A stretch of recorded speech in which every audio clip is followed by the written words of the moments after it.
Отворен е патот кон уставни промени на 18 август собраниска седница. Il y a un momentum européen et il s'agit de ne pas perdre ce moment. Какви би биле импликациите врз државата доколку до крајот на оваа година не бидат спроведени уставните промени? Le pays ne pourra pas avancer davantage dans sa voie d'intégration européenne. Et la situation durera aussi longtemps que cette situation de blocage au Parlement perdurera.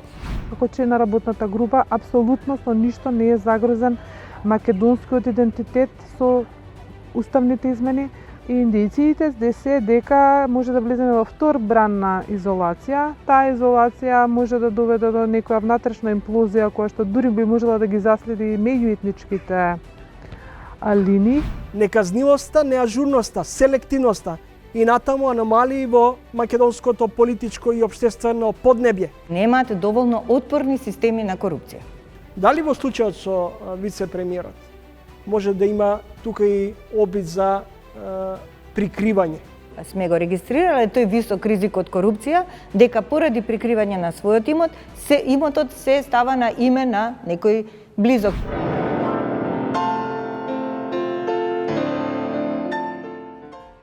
Ценетоста потекнува на некој начин и почитот кон државата исто од кај што потекнувате, а тоа сепак зависи од нас.